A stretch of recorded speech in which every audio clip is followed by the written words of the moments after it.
Hello, everyone, and welcome to the final part of Gerrard Evolution of a Revolution, the show that charts the progress of Steven Gerrard from his appointment in 2018 to the position he currently occupies as the manager of the Invincible League champions. My name's David Edgar, and joining me, as always, as we wrap it up with the second part of our Q&A episode, is Stephen Clifford. Good afternoon, Stevie. What a fun time you and I have had doing this show. Yeah, hi David, hi everyone. It's been brilliant. I've thoroughly enjoyed it, and for us to get 9 episodes and have the level of feedback and enjoyment from everybody has been absolutely fantastic. So looking forward to wrapping it up, and then a short break for us before we get back into it. Yes, and it's great. We have the opportunity to tell you what we're going to do now with this. It's going to be an ongoing series. And what we're going to do probably won't be as many episodes as this in the future.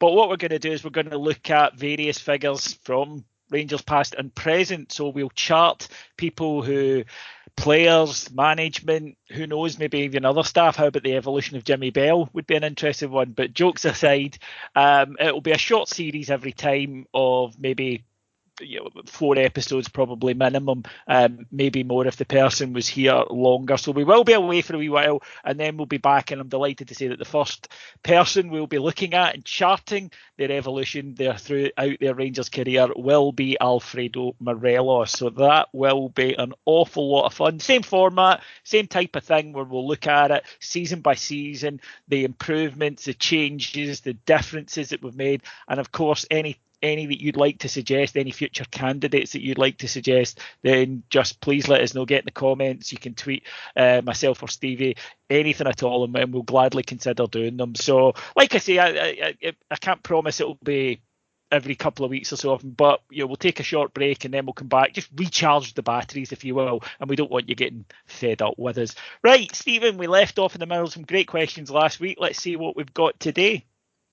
Yeah, and the first one comes from Ross Whitehead, or another Patreon member, and he says, and it's a good question, are there concerns about game management, thinking back to some cup games, including Benfica in particular? Yeah, that's a really interesting question, because there were times where our game management wasn't great. St Mirren in the Cup, St Johnstone in the Scottish Cup, both of those, you get a late goal, one that would have proved decisive and one that was going to take us the extra time, and then concede almost immediately with the last kick of the ball. So that was very disappointing. And then, of course, we did lose late goals in Portugal and at home against Benfica. So I can understand. Hamilton Accies is one that maybe gets forgotten to cap off what I think was Rangers' worst performance of the season by a good distance as well. I thought we got played off the park that day by Hamilton Accies, and 1-1 kind of flattered us. And again, Rangers had got a late goal that should have been enough, and then didn't see it over the line, much to the chagrin of Alan McGregor. I think people might remember that day in his post-match interview. He was not a happy camper. I think, Stevie, that there are different sides to it. Benfica, the first game, yes, I do think that we should have done a wee bit better in that one. I think that at 3-2, we kind of got caught between attack and defence. I think we'd been absolutely murdering them to that point. They were obviously down to 10 men. Then they put on Nunes, who looks a heck of a player, and I think he single-handedly really dragged Benfica back into it.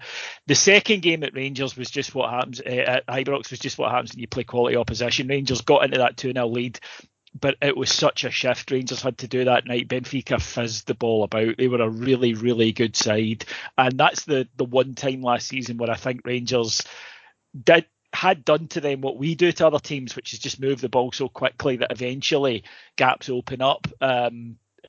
Concentration drifts for a second and a team are good enough to hurt you. We're like that. But I think that was one time when it happened.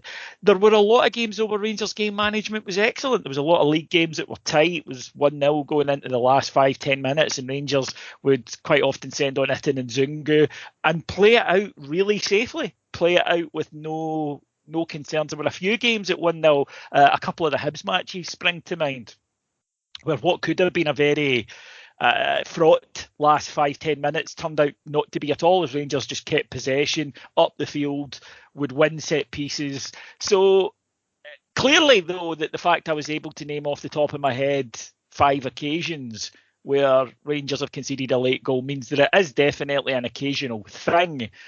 But as I say, that there's also signs that they know how to do it at other occasions. So I think it's not coincidence, though, Stephen, that 3 of the occasions I've mentioned, Rangers scored an important late goal, and I do think switched off each time.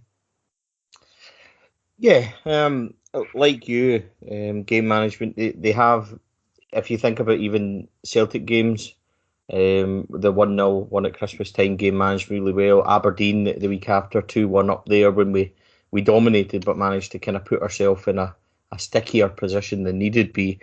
So I think we have made improvements on that. And likewise, see what you said about Benfica, I think that's spot on. I think the away game was definitely disappointing. We've given away that goal. Likewise at Hamilton, I agree with all them points.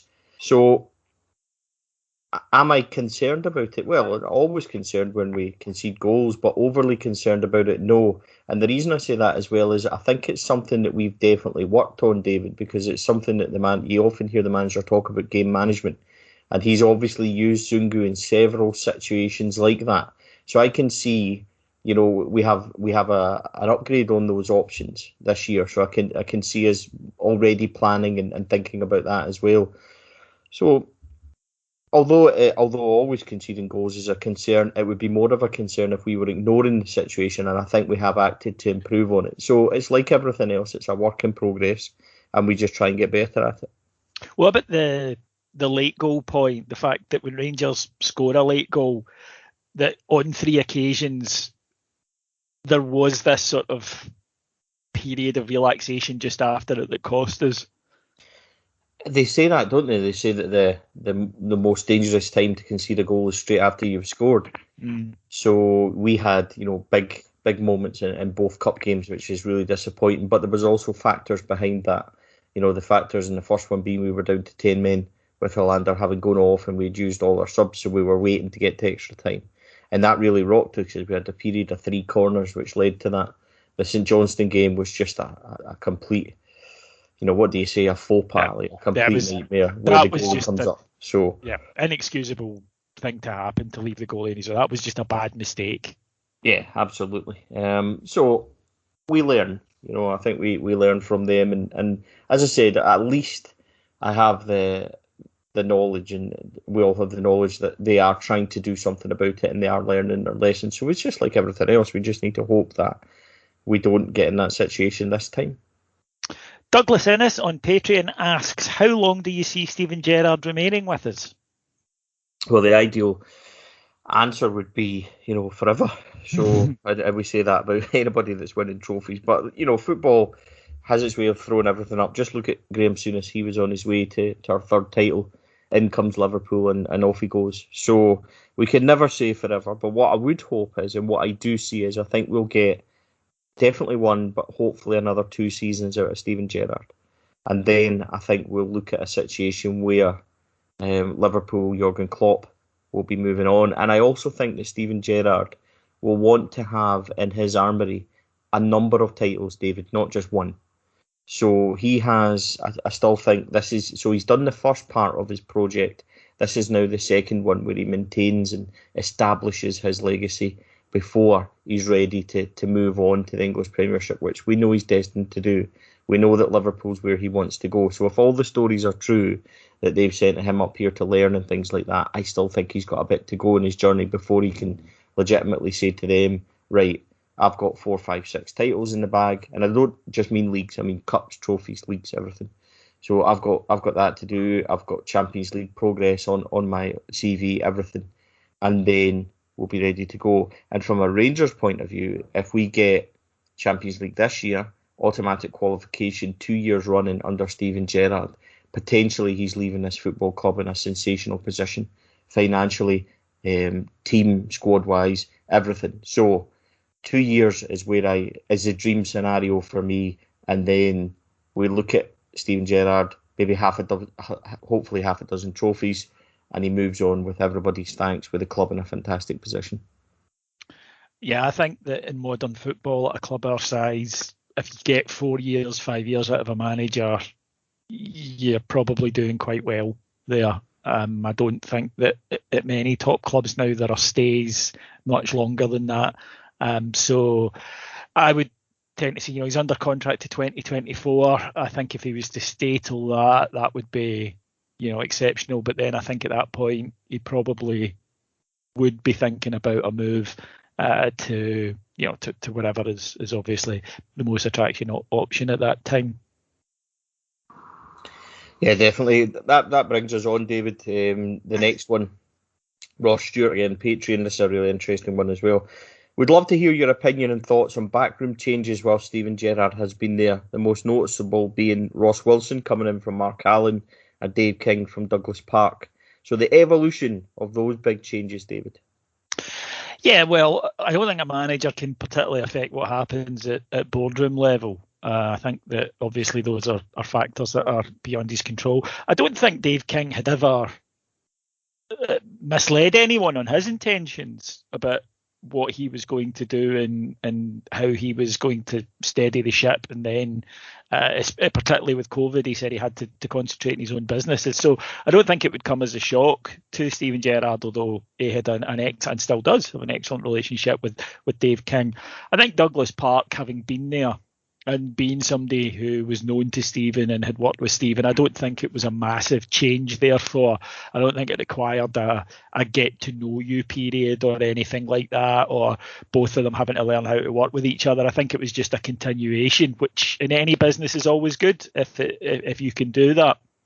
And I think that John Bennett maybe taking on a wee bit more responsibility when Dave King moved on as well has been good for the club, I would argue. So I think that worked out positively, although, as I say, Dave King, and Steven Gerrard were and are, and I think always will be very close. Ross Wilson from Mark Allen. This is a difficult one because you don't want to be particularly critical of Mark Allen, who came into nothing. That we should always remember that Mark Allen came in, there was no structure at all when he arrived, and he put something in place, and that's a tough job to build that apparatus.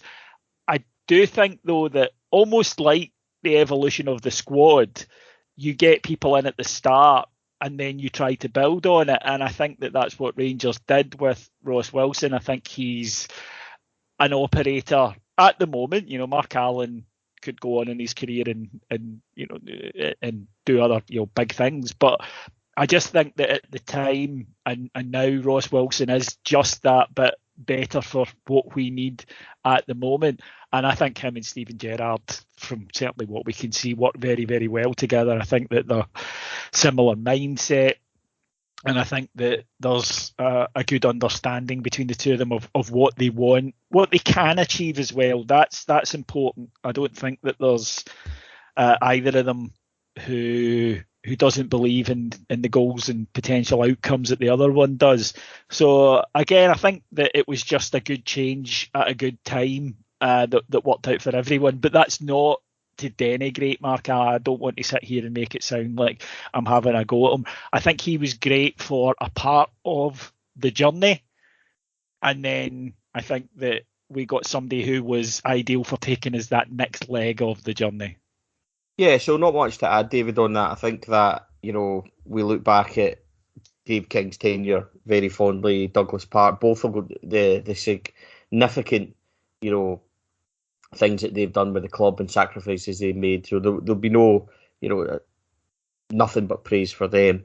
When it comes to Mark Allen, I've obviously been quite publicly critical of Mark Allen, but there's also sometimes when you're in the middle of things, you can be overly critical and give people a bit more of a hard time than they probably should. I'm not saying that's happened here, but as time's passed, you get to realise he did actually do a good job from where we were, which was, as you pointed out quite correctly, we had no infrastructure, which he put something in place. We had no scouting, which he's put something in place. He worked really closely with the academy, with Craig Mulholland. He was always one of the big believers on trying to drive a B team and a second team, etc., which he maybe didn't achieve, but has put the ideas and things forward. He's made a lot of good signings. He's not made a lot that weren't overly bad. There's been a couple, but that can happen. But I just think that Ross Wilson is a step up. Like we spoke about in previous episodes, Steven Gerrard maybe being a link from Rangers being where they were to Rangers being league champions, but he might not be able to be the one that does it. I think this is similar from Mark Allen. Just think that Ross Wilson's a step up in terms of the way he operates and where he's managed to move players on and get fees, as we've seen already with George Edmondson and things. I'm not sure we get that with Mark Allen. So there's been a lot of good moves, a lot of loan moves for youngsters and things. And I just think that Ross Wilson is a step up. But at the same time, David, if he doesn't have the infrastructure that Mark Allen puts in place, his job's 100 times more difficult.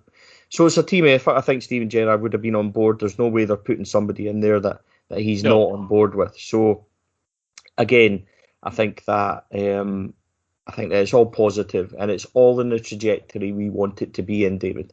Likewise, Ross Wilson, a step up from Mark Allen, no disrespect. Douglas Park isn't a step up from Dave King, I don't mean that. But what he is he's like a seamless transition to the next phase. He's got different attributes to Dave King. I think Dave King was a lot more passive, whereas I think Douglas Park is a lot more active and hands-on and things like that, probably because he's here every day makes a difference. So, but both of them, as I said, and there's no criticism of me. I think it's a good question as well, but I do think the trajectory has always been upwards from where we were, and that's a really positive thing. Long-term patron, good supporter of the pod, Sandy McClarty. He asked a couple of questions here. I'll just ask them both and you can answer them in turn. Firstly, how much will Steven Gerrard be aware of the boardroom activities, and perhaps if we make it past a certain stage, he'll get X amount to spend? I suppose basically what I'm asking is how good is his relationship with the boardroom? And secondly, how much credit does Michael Beale deserve for Alfie's improvements? First of all, Sandy's a really nice guy. I met him at the Heart and Hand concert. Lovely guy. He, see them getting married on social media pictures and all that. So it's great to have his question. In answer to his first point, how much will Steven Gerrard be aware of boardroom activities, etc.? I think he'll be, massively aware. I think he sits down at the start of the season, and I think he'll be in constant dialogue with the boardroom. And then Ross Wilson obviously being his kind of sidekick in the football department. So yeah, I think massively. I think Steven Gerrard would also make demands known so that he knows exactly where he is, what he's got to spend, what he's doing and what he can bring to the club. And likewise, he'll make demands of the board saying, I need this and I need that. And that's healthy. And I think what's good about that situation, David, is Steven Gerrard's not a doormat. I don't think he sticks around or puts up with false promises or negative things, etc. So I'm really happy with that in terms of I'm comfortable in knowing that the relationship will be a good one and it'll be a positive one. There's never been any noises or suggestions that it hasn't been. So, and we know, and we spoke about the stature of Steven Gerrard before, it's not just the press room or with guys like us that he brings that. I'm sure he brings that to a boardroom as well. So he has that stature, and I think his relationship with the boardroom would be very positive.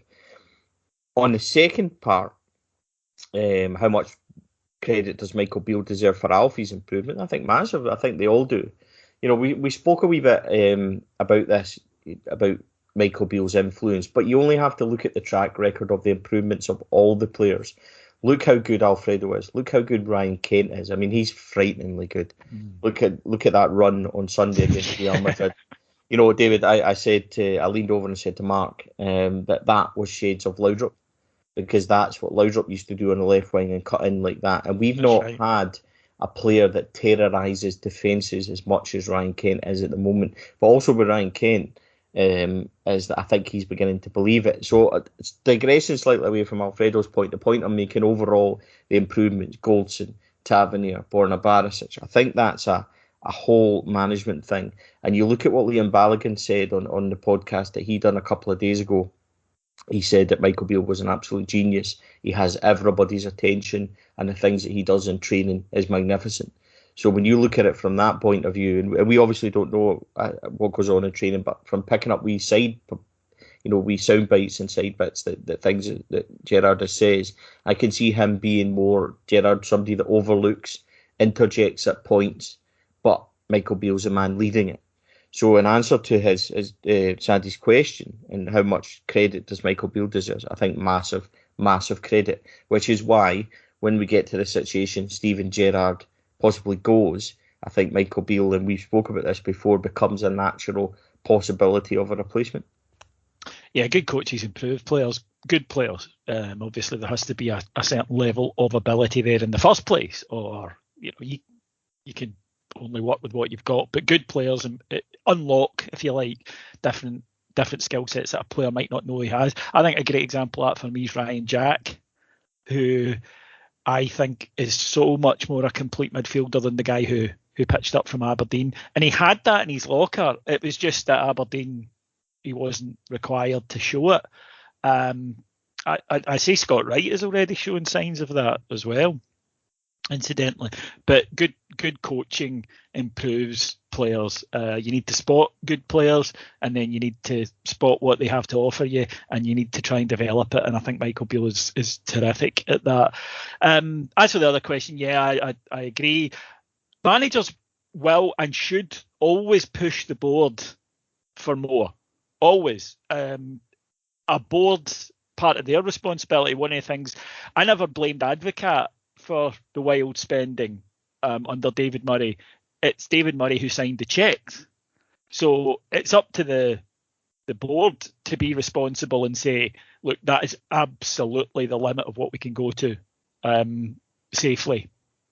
But a manager is quite right to go, can I have 8 million? Can I have 10 million? You've got to try and do it to maximise your playing options. And I think that Steven Gerrard has a good understanding of it. And to be fair, has always had a decent understanding of where the line is, I think.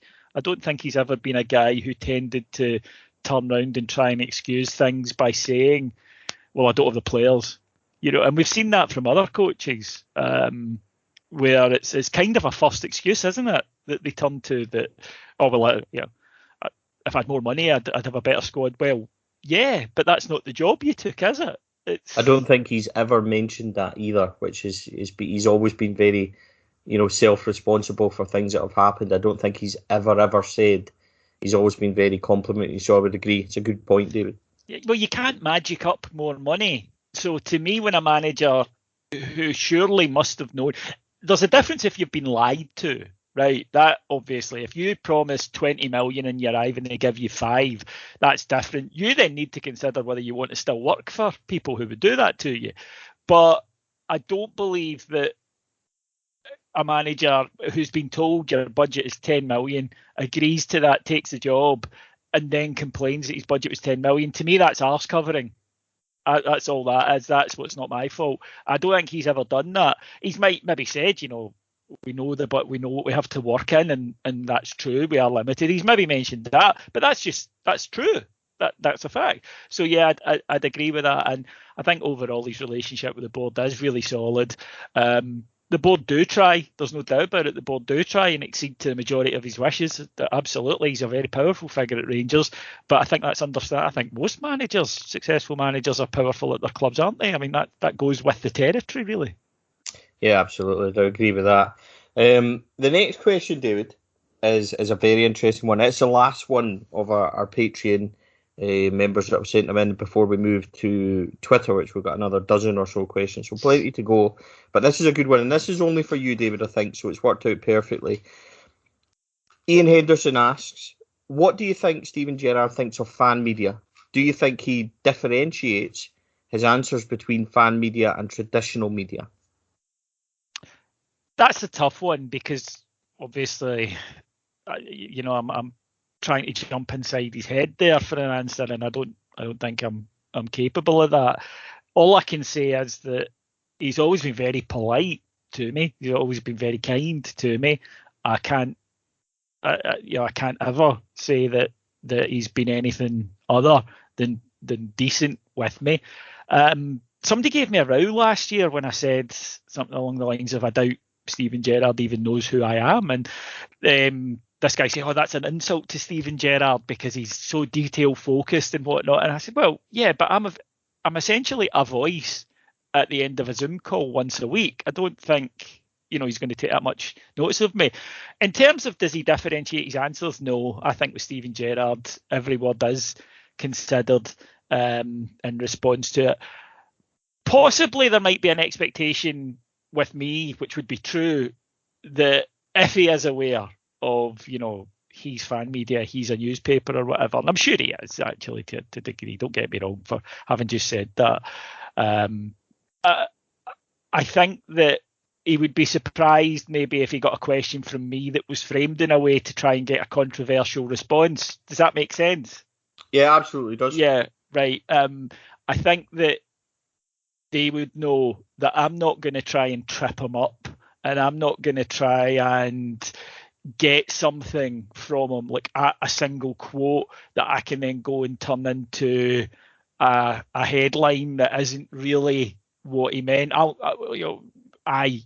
We fan media in general will never do that at any club. I don't think that's, if you're doing that, then you're kind of missing the point of why you're there. We're there really to kind of ask questions that fans want to know, but I think with the understanding, no agenda other than we're supporters. So while there might be a thing, and again, you'd have to ask the journalists this, but there might well be a thing, certainly I have the perception at times, I think other fans might, that newspapers are not specifically interested in finding out the answer, more about getting a story from it. Whereas I don't need to do that. I can just say, hi Stephen, have you got any info on this subject? And he'll say it, and I'll literally just put that out. I won't frame it in a way that newspapers tend to do. So if he notices, and it is an if, as I say, because I don't know, but I think that he would probably feel that, well, they're supporters, and I know that, and I know that they're not going to try and make something out of nothing. It's just not what we're interested in doing, and I don't think, as I say, any fan media is interested in that. But certainly in terms of how I've been treated over the year, no complaints. He was, one night he was a bit sharp with me after a European game, and a lot of people jumped on that and said to me, "Oh, you're all right," blah blah. And I was like, "Trust me, guys, I've seen him absolutely annihilate people. That was nothing compared to what some people have got throughout the year." So I've mentioned before, I think on European nights he's just so in the zone, that you can tell when you're approaching him that this guy's just so laser focused on what he needs to do that night. So no complaints certainly from me, and I think I've done well, over the year. Certainly, see the last day of the season when I was nearly in tears when he walked in with the trophy. I think I did well to keep my shit together, and he came in with it, and of course I'm beaming. I've got a huge, and not everyone in that press room was, and I think I might have even applauded a wee bit, and he kind of turned around and smiled and nodded, and I think maybe that was an understanding of, well, he's a supporter, not, first and foremost, he might be in here, but he's a supporter rather than he's, as I say, looking for a comment that Gerrard says his side can dominate next 10 years, that kind of pish. I wasn't remotely interested in that that day, and maybe if there is any differentiation, it's that. But like I say, I don't know. I would say only slightly that as an observer and having watched the press conferences and seen how he is with you, I think that he is the exact same in terms of answer-wise. I don't think he would pander or change his approach towards you. But I do think there is a slight softening, David, when he speaks to you in terms of what you said. So he knows that you're not after something. He knows that you're not having a loaded question. Your question is what you think is relevant to what the fans want to know from during the week, or is relevant to that moment. So he can give you an honest answer, know that you'll report it as such. So I think that's good. And I certainly think that when and I've only had a couple of questions that I put to him, I think that he was pretty similar in and knowing that when I asked him about training or whatever, he's just asking because he's interested and he thinks it's the fans that want to know something. So do I think he differentiates from what I've seen? Not in how he approaches it after you look at it as being media, but he might be slightly softer. And that's not a disrespectful thing either. No, I think it's probably fair, because at the end of the day, I'm not a trained journalist, and I hold my hands up to that all the time, and I don't claim to be a journalist, because I think it's disrespectful to people who, in any profession, to just walk in and say, I'm doing this without having put in the hard graft. You wouldn't do it in a hospital, I would hope. So I think that's a really fair point, the way that you put it. Of course, now I'm shitting myself that I've said all that in the first press conference. He's going to turn around and take my head off. But I think that it does. Yeah. One thing I'd like. He's obviously going to be listening. It show. Yeah, true.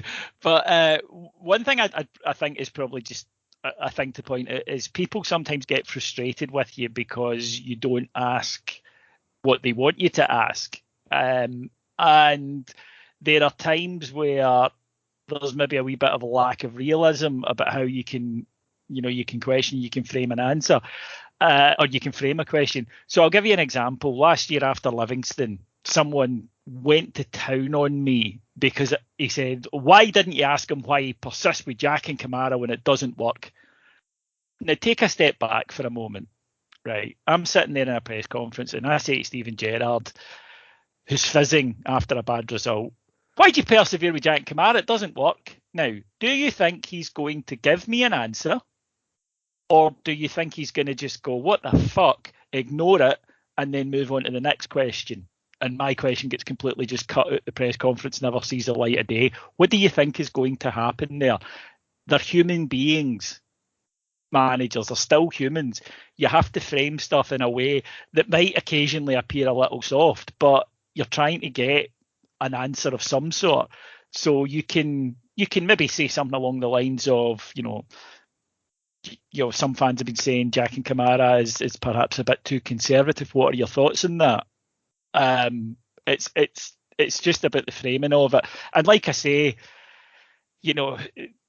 yes, I could go balls out, all guns blazing, and people put it down to, oh, well, you're scared of him. Well, I am, but there's a difference between scared and respect, though, David. Yeah, that's it. Respect and stature and awareness of who he is. Yeah, he's a Rangers manager. I'm a Rangers fan. I'm not going to basically go up to him and say, like, yeah, idiot, why did you do this?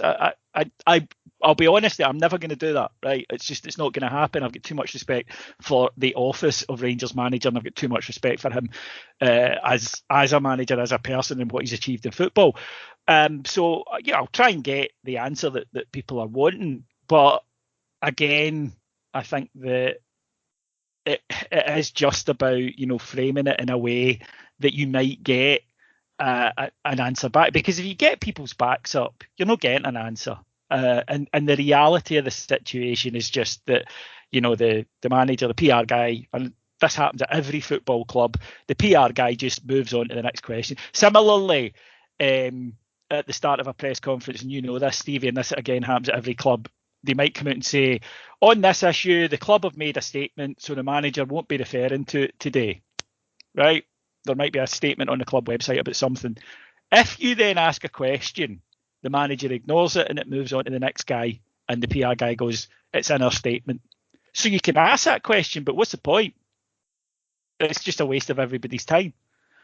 And I've seen that happen. I've seen journalists sit there and ask about the subject, and that's exactly what happens. And I've seen it happen at Rangers, at Manchester United, at Liverpool. That's what happens. They just go, no, we've covered that. We told you about that. It's in the statement, and they move on. So it's about, and again, you and I are trying to learn this stuff kind of on the job as well. Yeah, and I think that people often put things down to, oh, well, you're just scared you'll be kicked out the press conference. Well, when you're invited to something, I think that's key. When you're invited to something, if you then don't respect the rules that have been set up for you, then yes, you're right, you will be kicked out of it and you won't be allowed into it again. If you don't like the rules that are set up, then you're free not to attend. But once you make the decision to attend, then yes, you have to go by the rules that are set out by the club, whoever they are. You're free to then say, actually, the club have put rules in place. They said that they'd issued a statement. We couldn't ask about it, so I declined to take part in the press conference. That's your option. It's not to wade in, I think, with a question that doesn't actually go anywhere or doesn't get your listeners an answer. I just think that's ego. If you do that, then I think that's you trying to be, oh, look at me and play the big guy. And I'm just not a big guy kind of person. I don't really, it's not my personality to go and do that. So yeah, it is, yeah, kind of interesting.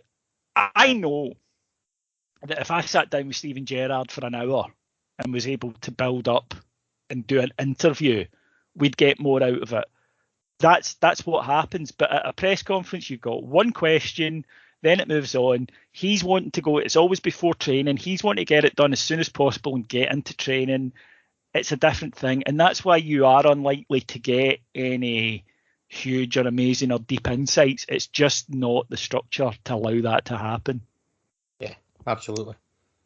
So these are from Twitter. First up, Craig Stewart. As a rookie manager, you'd think when Gerrard came in, his time and energy would be solely on the first team. To willingly add to his workload and drive the improvements required through the football department is remarkable and shows the work ethic of the man. Your thoughts, please?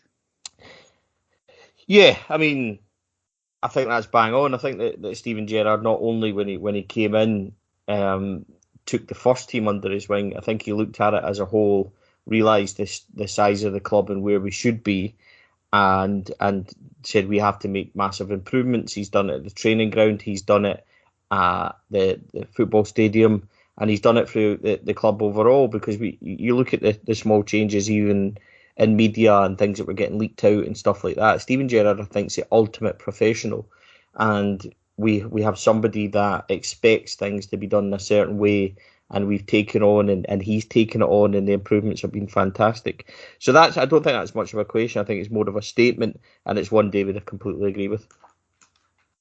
Yep, I think that's I can't add anything to that. I think that your first step is first team, because that's what's going to get you. You can't turn around at the end of the first year if you finish third at Rangers and say, but the youth squads have all won. Nobody's interested in that. I think once you're in the door a bit and you feel you've got the first team, you then can start looking at building a thing. And again, a lot of managers, the reason they don't bother with it, Stevie, and you'll know this, is they don't plan to hang around long enough to get the fruits of it. Of the youth system, and that's one of the reasons why they don't bother. It takes either a manager who's interested in it, like Gerrard is, because he came through the ranks at a club, and therefore he prizes the importance of it. But you need somebody who believes they're going to be there for a while, because if you're, your very top clubs, super club level, the manager knows realistically. Like Thomas Tuchel doesn't get involved in the youth system at Chelsea because he knows realistically he's not going to be there in 4 or 5 years to see player X come through, so they focus on the first team. Yeah. Small point, David, to add on that statement. It's people talk about Steven Gerrard and everything that he's done for the club and things like that, and then they talk about fan media and things that fan media don't talk about, like transfers and gossip and things like that.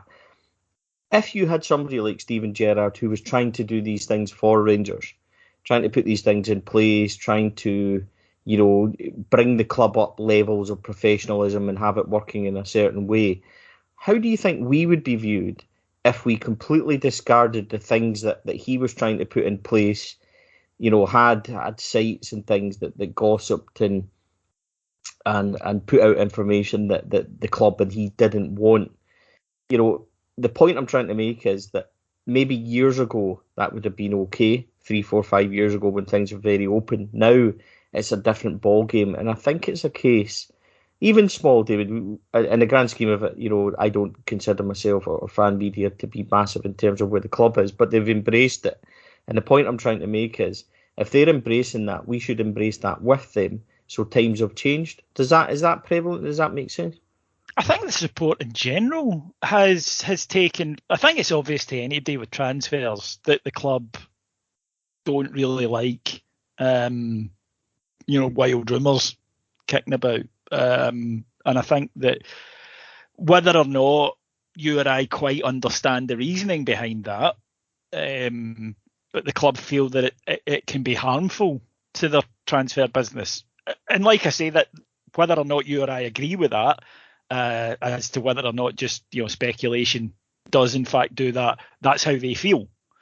And I think that the support in general have just quite quickly gone, okay, we know something's happening when something's happening. Doesn't mean you're not frustrated. Transfers are the most exciting thing really for a football fan out with matches themselves.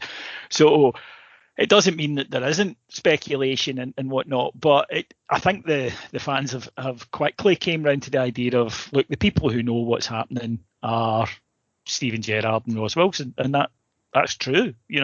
That's the reality of it. And I mean, and this as well from the early days of Four Lads. Sometimes you can get something, a tip from someone who has been told something at the club and it's really solid, and they tell you and it's true as far as they are concerned, and you put it out and then something changes and you look like an idiot. But it was true.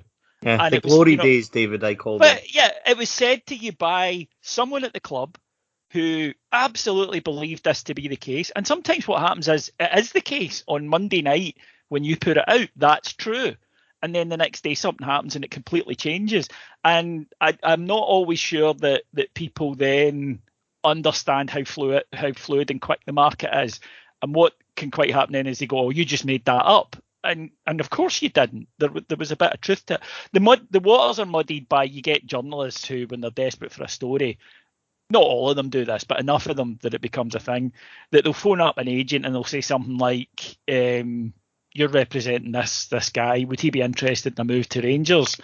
And the guy says, oh yeah, that would definitely be a club we'd be interested in. And they run with a player X looking for move to Ibrox story, and there's nothing in it, but it's technically true because the player's agent has said this.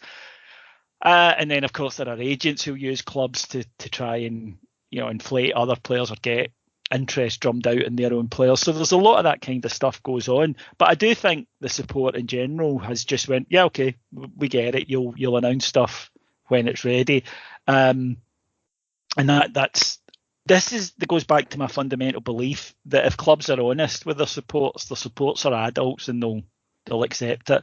I just think the worst part is when clubs don't trust their supporters to understand why they're doing a thing. That's when you get problems, because then in the vacuum stuff fills up. I think if you come out and you say, hi there, we don't discuss transfers because we feel it could affect transfer deals that we're trying to make, the fans go, okay, cool. Might not agree with it, but they accept it. I just think it's about trusting people with information.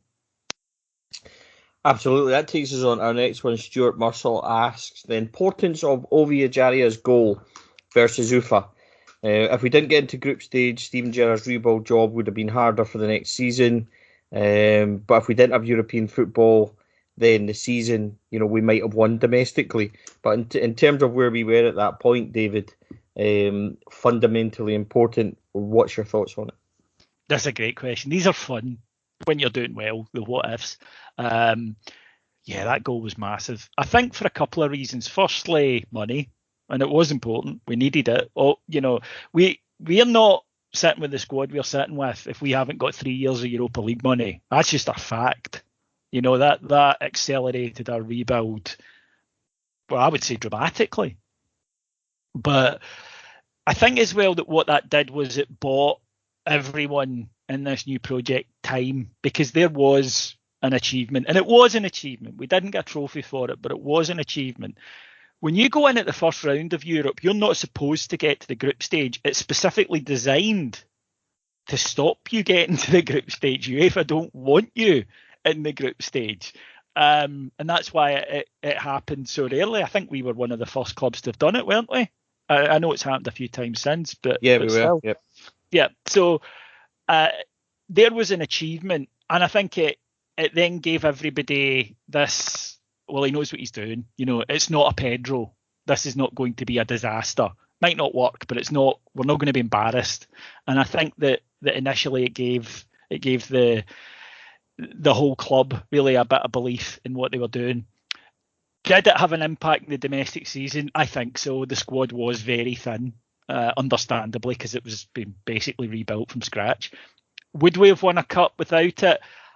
That I don't know. I don't think we can argue that, because we've got no evidence even since to suggest for you and I to sit here and confidently say, yes, we would have, because we haven't won one. And it's a bit like the league. Up until you get it, you can't argue that you would go and get it. I think that season we had big problems with Aberdeen and Kilmarnock, and of course we ended up drawing. Aberdeen and Kilmarnock squeaked through just about the first three of those. Well, we beat Kilmarnock 5-0 in the cup. That wasn't squeaked through, but you know what I mean. We got a draw down there, and it was a replay, and then we got a draw at Pittodrie. We were rotten, but we were even worse in the second game.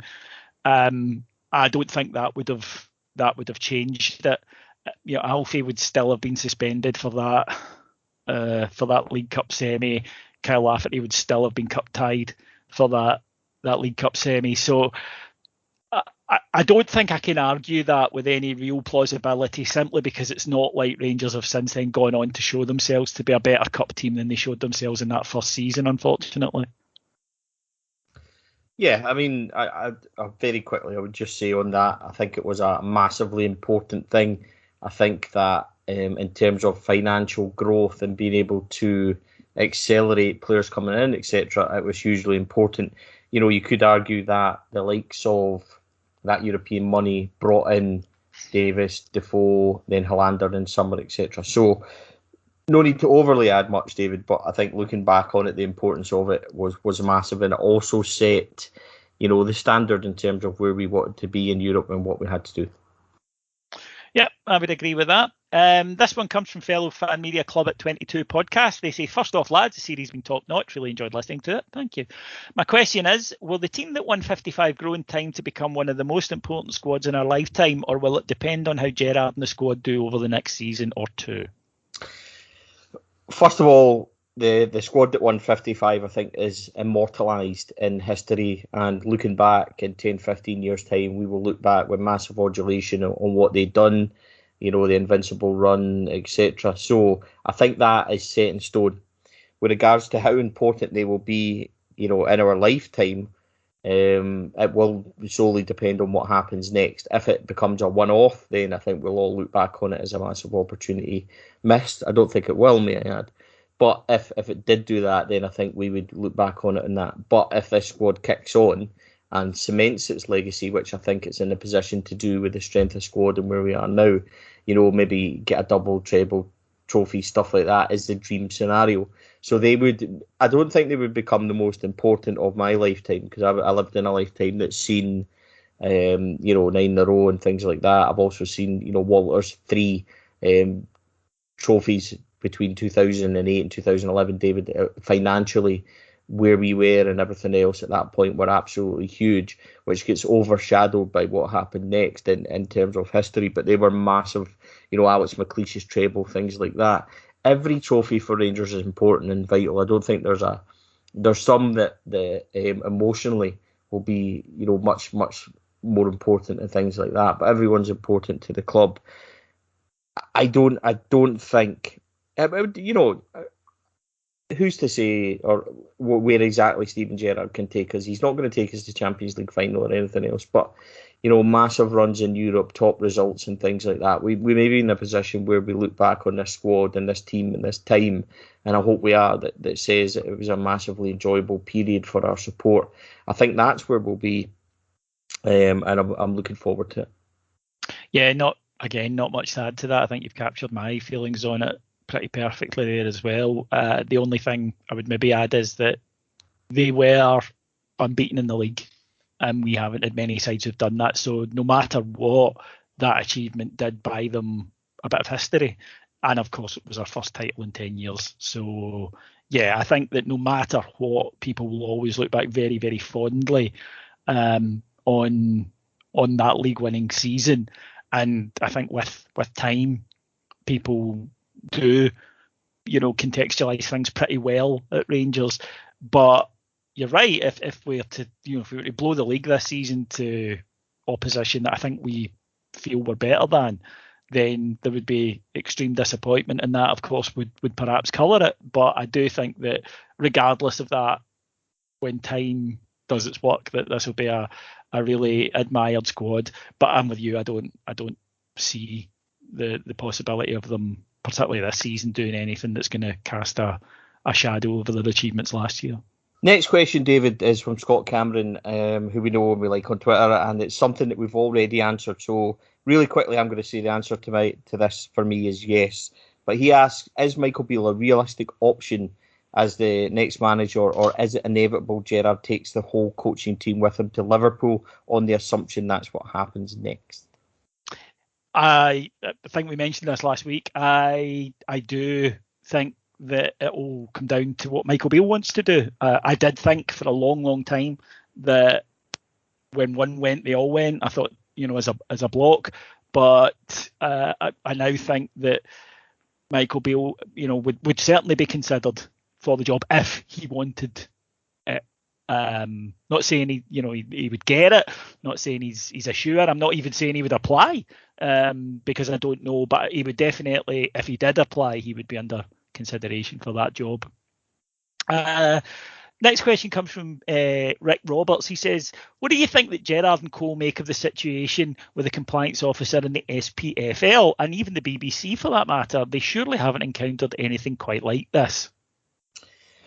Yeah, I think Gerrard, in his experience with Liverpool and world football, and I think he'll think that it's pretty much ridiculous. To be honest, some of the decision making, he's obviously going to be biased the way we are with Rangers, so I don't see it being wildly different.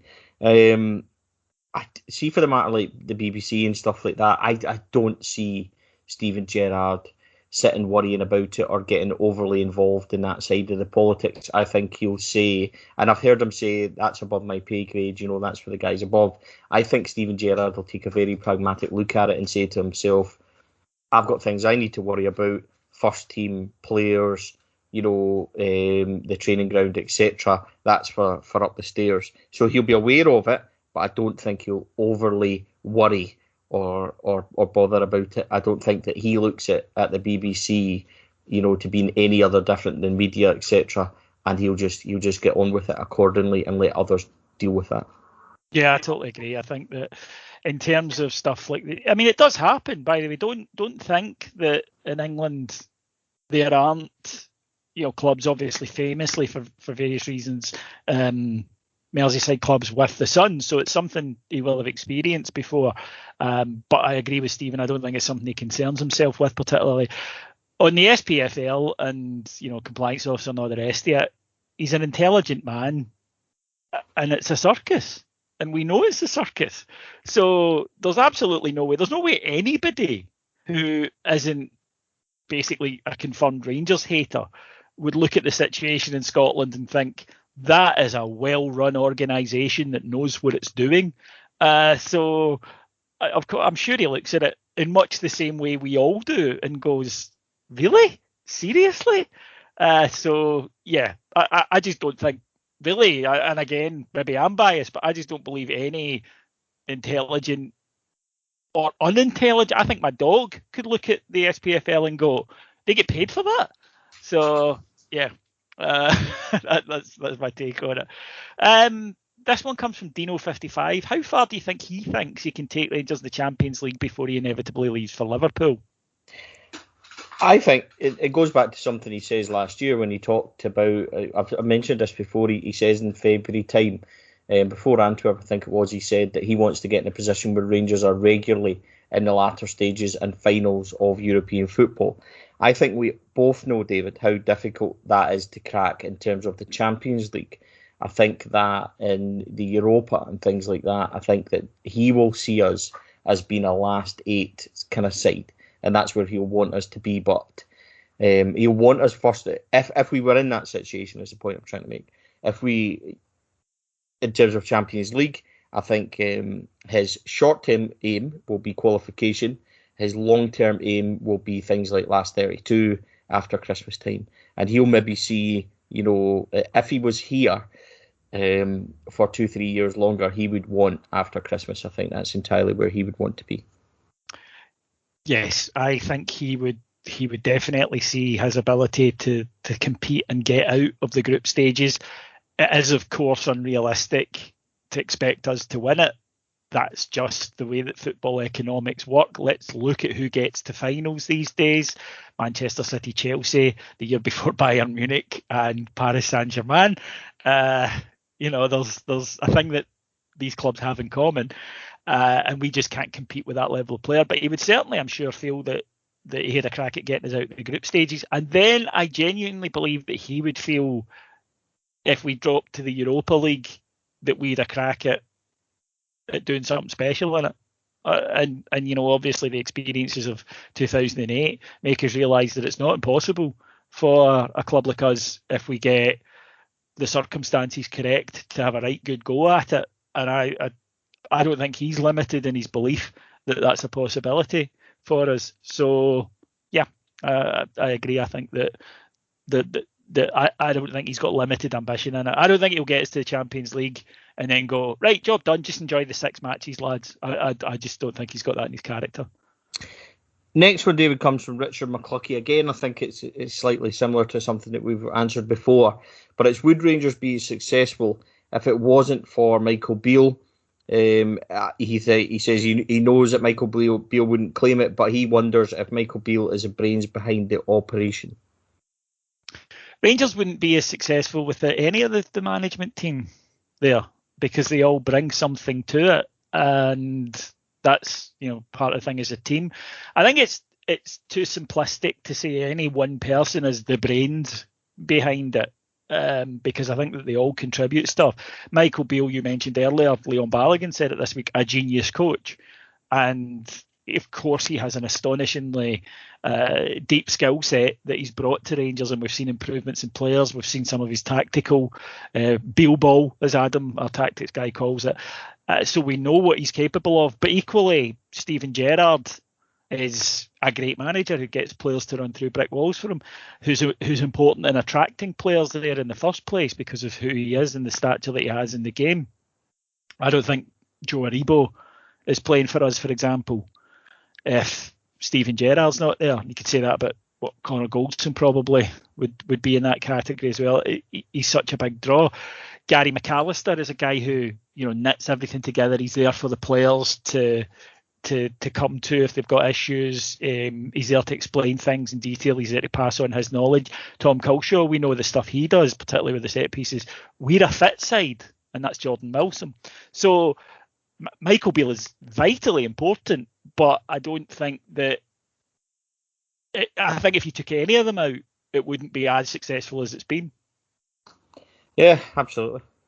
Yep, I think that's and a testament to it, and that's how a good team should work, isn't it? You get guys who are good at different things, and they can all contribute to you. This one comes from Alan Douglas. He says, we knew it would take time to build a successful squad. What the gaffer and the team have built over the last few years is tremendous. The only wobble is domestic cup comps. Having seen the progress so far, I have no doubt this will be put right. What do you think? Yeah, I mean, absolutely. I think that's what we've spoke about in previous episodes and throughout this, is that everything has been on the trajectory. Everything's went upwards. So, from our point of view as a support, we look at it now and everything's going in the right directions. Again, the squad's been strengthened, so we should be entitled to hope that we right the wrongs of last season domestic cup competition wise and try and strengthen in Europe and kick on in the league. It's always about making improvements and not standing still. So yeah, I mean, I'm not going to disagree with that statement at all from Alan, to be fair, David. So no, I'd have to agree. It's the one thing to put right. It annoys Gerrard. It annoys all of them, and they want to tick off every single box they can tick off. That's who he is. That's why he's got to the level he's got to in sport, in elite sport, because he doesn't just go, well, we won the league, so forget about the cups. It rankles with them. They bring it up. The squad bring it up. The players, the management, they bring it up. We haven't done well enough in cups. You don't need to draw it out of them. They refer to it. So I agree. I just think that so far the evidence suggests that we've got a guy who can put things right season on season. James Galbraith, it's a very interesting one actually. Are there any players you think who could surprise us this season and take a starting spot from one of the more expected starters? Well, Stevie, I'll turn this over to you and say, do you think there are, and why is it Scott Wright? Funnily enough, he's the one that I thought of straight away. I thought so. Yeah, shocked there. Shocked by temperature. I think in pre-season he's shown enough. I also think, David, it's the one real position in our squad that isn't nailed on, which is the right-hand side of the attack. If Fashion Sakala, for example, is going to be out that side, then I think that it's fantastic that Scott Wright's there to push him. Likewise, you look all throughout the team, and we've got such fantastic strength and depth. Nathan Patterson really pushing James Tavernier as the next one. And you think, well, that's a bit of a wild statement because he's captain and he has been so fantastic. And I realise that. But Nathan Patterson, as we've said and you're famously said, and it is correct, he's a once-in-a-generation talent. So if he is pushing on, he might be the one also that comes in and out a bit more. Scott Wright's the obvious one, I think. He's the one that's ideally positioned, which shows what a great move it was to bring him in January. And he's the one, I think, that's outside of the perhaps 60 to 18 that's really ideally positioned. And of course, David, you always look at it and think as well, we don't know what the likes of Nnamdi Offabor is. We don't know, how good he is. So he's another potential that might really push the midfield. But yeah, Scott Wright for me in pre-season has shown enough. And I think, and do you know what else, David? I think it really pushes on, and I hope it really pushes on guys like Kamar Wright, Cedric Itten and stuff like that, because it's no longer a given team selection anymore at Rangers. There's real strength. Sakala, Morelos, Kent, Roof's got to fight. So, people like Scott Wright really pushing them. I think it's great for the squad. Yeah, I'd agree with that. I think Wright has definitely shown. We know about Nathan Patterson already, and I think you can add Stephen Kelly to that, into that area as well of guys who I would trust to be in the first team. So I think he'll get game time this season. The only reason I hadn't mentioned him, sorry mate, Stephen Kelly, absolutely fantastic, and I agree, is I'm not sure whether or not he stays or goes out on loan. If he stays, I agree with you completely. Same. I just think that, with, unfortunately, the Nnamdi Offabor, I'm going to, I'm just going to call him Nnamdi, I think, that'll be one guy who we thought would be in contention who isn't for a while. So maybe it's worth certainly keeping Stephen Kelly at least till January, and you can review then, because there's a lot of games, hopefully, in that period. So... Yeah. Also, he counts as homegrown for Europe, doesn't he? So yeah, good point. There's useful. This is a very well structured question, but we don't have a name, unfortunately, on it. So my apologies to whoever did this, but no, I like your work here. It says the 4-3-3 system the Rangers boss used is hardly football's version of meat and two veg, with two dynamic playmakers stationed just behind a central striker and overlapping fullbacks given licence to bomb forward. Rangers were treated to some fine dining. The Light Blues faithful enjoyed it as they munched their way through the opposition last year, but with the Premiership crown now nestled in their heads, the Rangers manager is concerned his masterpiece is in danger of going stale. Do you believe he's doing the right thing, altering the formation this season? That's a cracking question. I like the way he's done it as well. Nice metaphors in there. Yeah, I think, do you know what was key when Steven Gerrard talked about this? He talked about teams learning how we play and what we're going to do.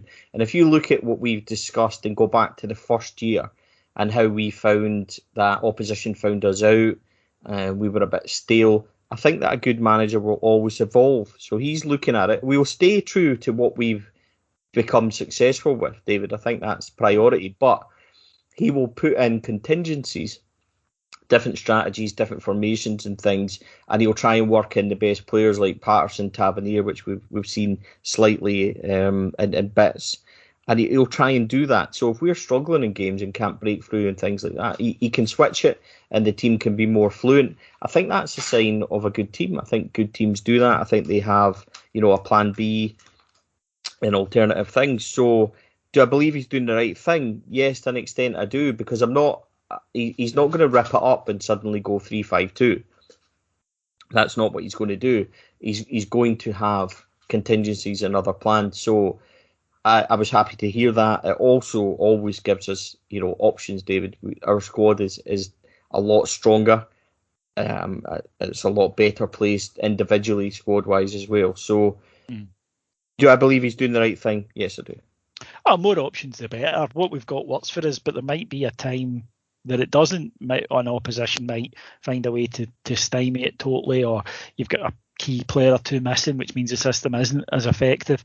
And I think that having the confidence to be able to say, right, we need to try something else to try and crack this lock. Let's switch to this formation, and trusting that all the players know what you want them to do when you do that is it's not a bad thing. Doesn't mean you need to do it every week. I think we've all seen the Tinkerman kind of label thrown at various managers and changing thing. And I think that there's a knock on even somebody as successful as Pep Guardiola that quite often there's a belief among some quarters that he overthinks certain matches and he'll make changes that don't need made. So I don't think we're heading into that direction at all. I think that they've got a belief in what their squad can do at its best. But there's nothing wrong with saying, well, circumstances are slightly different tonight. So for this opposition, or even just for the next 20 minutes in this game, let's move to this thing that we've drilled and we know how to play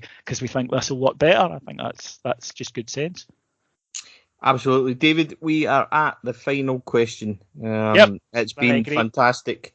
A huge thanks to everybody that sent them in. There's been a few people, like Mark Stewart, Stevie Batchelor, etc., John Russell, who have all sent in questions that are very similar or the same as ones that have been asked. So if you haven't heard your name, it's not because we ignored you, or I ignored you, because I put all this together for myself and David.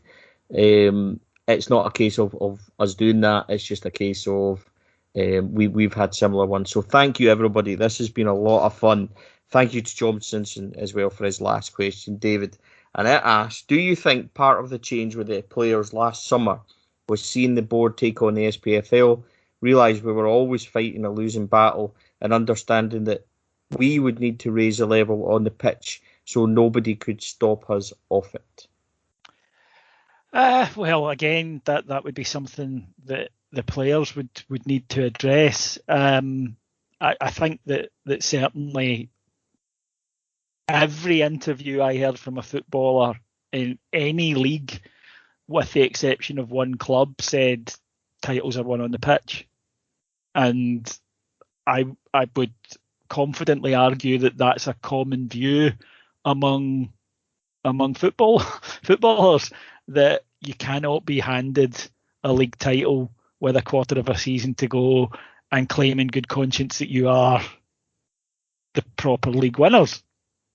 So, it didn't matter who. Remember Liverpool, I think they needed 2 wins from their last set of matches, and they were saying, no, we win it on the pitch. So I think it is a common view. That whole period, I think that the club did emerge from stronger. And that's not to say that mistakes weren't made in how it was handled, because I think, you and I have talked about this in the past, that expectations were perhaps allowed to build up a bit too much in terms of things like the dossier and whatnot. But one of the things I remember trying to kind of get across to people on Heart and Hand, certainly my own personal belief, is we weren't going to win. And this is something that I think fans can get quite frustrated with and can end up blaming the club when it's not necessarily the club's fault. And in my personal opinion, I think the club need to be a bit better at shaping the expectations. They were never going to win. They didn't have the votes. Rangers produced plenty of evidence to show clubs that they were being screwed over. And then how many times last season, Stevie, did we see one of the clubs who had voted for the status quo come out and say, we get screwed over? And you're like, well, yeah, you did. Kilmarnock were the biggest one, and it was a case of, well, tough. Yeah, you were told this, and Rangers had offered to pay for an investigate. You kept the people in place who are screwing you over. And it is just sometimes that when you're right, and you know you're right, and Rangers were right last year, and Rangers supporters were right last year, then you can feel that because your cause is just, that if other people don't see it that way, then it's somehow down to people not fighting hard enough. That there must be somebody out there who can do something about it. And I've seen it this year as well with during the summer, where the club should be out fighting the government about letting people into to stand. They're not doing enough. A football club can't beat a government. No matter how much we would like that to be the case, it's not going to happen. And a government can fuck you over, incidentally, in 1,000 unseen little ways. Is it fair? No. But the idea that just saying you should do more is going to mean that more gets done, it's not. Right? Until, with any government, the only way you get power is to vote them out. And given that in Scotland, the Scottish Government had just been voted in and will be there for a minimum of another 5 years, they are going to win that battle. And I think that sometimes fans get frustrated and they sort of turn that, onto the club. And I used to do this, with Murray in particular. And I still think there were some things he could have done more on, but there were other things where I used to say, why aren't you doing anything about that? And he would say, because there's nothing that we can do about it. And it hurts, because you don't want to hear that. And I think that was the case with what happened last summer. If the one thing that came out of it was a new determination among the squad and management and people at the club to go and show them that you can't stop us, then that's fantastic. But I think that sometimes, as I say, that people, they almost create in their minds a sort of neutral arbiter who can come along and say, well, this is the case. You and I get a lot on fan media. Fan media need to talk about this because it will make people aware of how unfair it is. And you and I will say, they know how unfair it is. They don't care. You're asking us to go and summon up someone who can come and fix it. And that person doesn't exist. And I think that there was an element of that last summer. But whatever happened in that break, Rangers then went forward and addressed all the critics perfectly. And there was a lot of karma handed out last year. I do believe in karma, and there was a lot of it handed out last year, I think. Yeah, absolutely. We'd agree. I was, people might laugh at this, but I was delighted to see the likes of Partick Thistle go up as well. Oh, aye, Hearts. Yeah. Yeah, because what happened to them should never have happened on a footballing scale. It should always be decided on the pitch. And only thing I would add to that is that in terms of do I think the players, on Zoom calls and things sat about saying, screw the SPFL and everything else? No, but I think they might have used it, or the management might have used it differently, not to phrase it like that, or not to even bring that into it, but to slightly bend what John's saying. There's no doubt in my mind they would have said, look, we need to galvanise, we need to get together, we need to do this ourselves. But I don't think that they would have garnered a situation, David, if that's the right word, where we are using everybody's against us. We have, aggressively like that. I don't think that's quite the style of the management and things like that, to bring the governing bodies and things into it. Does that make sense? I think they would have. What I'm trying to say is, I don't see them sitting and going, Mike McElraney or whatever is all against us. We have to do this. They would have said, let's do it for us. Let's do it for the fans. Let's galvanise that way, and go from there. So I slightly agree with what John's saying in terms of they would have used it to galvanise and everything else. But I genuinely don't see them sitting there in debt saying, SPFL's against us, blah, blah, blah. I just don't think that's where the management team are. We would have galvanised and wanted to do it off our own backs and wanted to make statements for ourselves and our own players' pride and things like that. Nope, absolutely agree. Listen, folks, we've had a blast throughout this series. That's not to say there haven't been some down periods within it, but we've had so much fun doing this show, and we are absolutely delighted that you guys have got involved in the way you did over the last 2 shows. So we will be back soon enough. Stevie, it's been a pleasure. It has been. First of all, thank you for coming up with this idea, David. When you I thought it was yours. No, it was yours. Believe it Was or not, it? you had the idea to. Well done, me. Yeah, to do this, and then we have. See if you'd have kept your mouth shut there. I genuinely thought it was your idea. Well, if we look back, the 10,000 messages we sent each other, it was definitely you, I think. So, no, thanks for inviting us on. Thanks for coming up with the idea. It's brilliant the way everybody's got involved. The feedback, the messages on Twitter, on follow, on Patreon have all been outstanding, and it's a pleasure to come on Heart and Hand and do it. We look forward to the next one, which will come in a couple of months' time, once we all kind of regroup and hopefully, cheer Rangers on to a fantastic start to the League and European campaign. So huge thanks to everybody. Look forward to the feedback on the final episode, and we go again. We do indeed. Thanks for listening, folks. Take care. Bye bye.